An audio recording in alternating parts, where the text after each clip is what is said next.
I recently got the chance to see the Disney Plus series LEGO Star Wars Rebuild the Galaxy, and I actually enjoyed it quite a bit.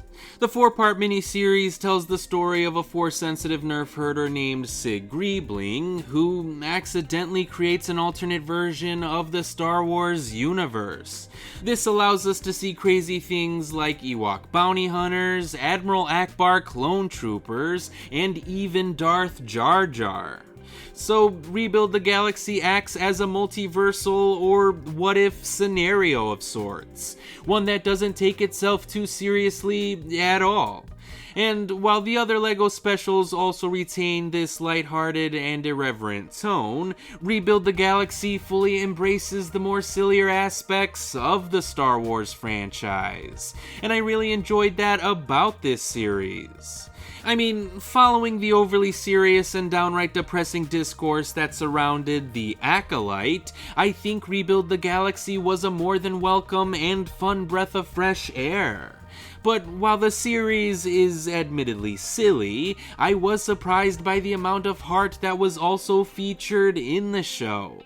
After all, Rebuild the Galaxy is obviously a love letter to the entire Star Wars franchise, which is why it features a main character that is an in-universe fan of the entire Skywalker saga.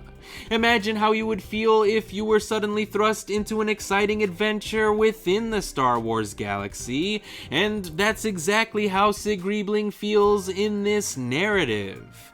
Only Greebling goes from being someone who simply admires the Star Wars stories into someone who uses the lessons of the stories to learn and grow. So Greebling is a fun and endearing little character, and his story goes in a direction that I definitely was not expecting. Yes, believe it or not, this silly little LEGO special features a narrative that actually caught me by surprise. So, despite being an animated series that is clearly aimed at children, the story of Rebuild the Galaxy is not as predictable as you may think it is. And despite the fact that this LEGO special is not considered canon, it'll be interesting to see if any elements from this special will ever appear in other canon stories, or if any of these characters will ever be canonized themselves. That would be pretty interesting in my opinion, especially since I did enjoy the characters in this special. I already talked about how I liked Sig Greebling, but I also liked his brother Dev, their friend Yessi Scala, and even their gonk droid Servo. But I especially liked Bobby Moynihan's character, Jedi Bob. His background was just filled with a surprising amount of depth and even tragedy. And since Bobby Moynihan was clearly having a fun time voicing this character, I couldn't help but to like him. I even liked how Jedi Bob wasn't so good with his lightsaber, because that's an attribute that seems to be specific to only him. But it makes sense to think that not every Jedi would make for an excellent swordsman.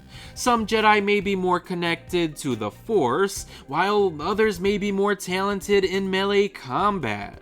Jedi Bob just happens to fall closer to the Force side of the spectrum, and I enjoyed getting to see that particular shade of gray. Not to mention that I found Jedi Bob's interpretation of the Force to be quite fascinating. He described the dark side as being very loud and obvious, while the light side is just a whisper in the back of your mind. Like, that's a description that makes so much sense to me, and it helps me understand why it would be so hard for Force users to not just give in to their emotions. And since I actually did learn something from Jedi Bob, I have no shame in admitting that he's probably one of my favorite Jedi characters now. Of course, it helps that I also enjoyed Bobby Moynihan's portrayal of the character as well, but I also loved everyone in this voice cast. Mark Hamill, Ahmed Best, Kelly Marie Tran, Tony Revolori, and Gaten Matazzaro are all incredibly talented actors, and they were all clearly having a blast while working on this project. Hearing these actors having fun only added to my own personal enjoyment of the series. But my favorite thing about Rebuild the Galaxy has to be its surprisingly mature themes. Because this story is ultimately about teaching people to accept the things they cannot change, and that was a surprisingly poignant message to hear in a series that is literally about rebuilding, reshaping, and remixing everything. And while that message can be aimed at the Star Wars fans who have a hard time accepting the Disney era of the franchise, it can also apply to anyone who is just going through a tough time in general. Anyone who has ever wished for anything to go back to the way things used to be will be able to relate to the message being taught here. But the themes that are present are never forced or shoved down your throat, so it is very easy to enjoy Rebuild the Galaxy as a simple Star Wars story being told through Lego. As a matter of fact, watching this special felt very similar to playing with your own Lego bricks as a kid. It was fun to mix and match shit without worrying about rules or instructions, and this silly little Lego special about reshuffling the entire Star Wars galaxy is equally just as fun as well. So I thought the voice acting was great, the animation was pretty good, the action sequences were exciting, the story was really fun, and the themes were surprisingly deep as well. I only wish that these 4 episodes had a much longer runtime, so I could have spent more time in this world and with these characters. But based on how this special concluded, I would be shocked to learn that we wouldn't be getting any more of Rebuild the Galaxy. So if you've been a fan of the past few LEGO specials, then I think you're probably going to end up enjoying this one as well.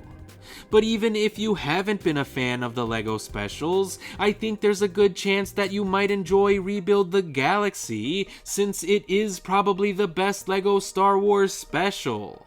And even if you've never seen any of the LEGO specials, then maybe you should give this one a shot because it may just end up surprising you. And since I clearly can't wait to see more of this show, I would say that LEGO Star Wars Rebuild the Galaxy would definitely get a recommendation from me. But I appreciate anyone who stuck around to hear my full thoughts on this series, so as always, thanks for watching.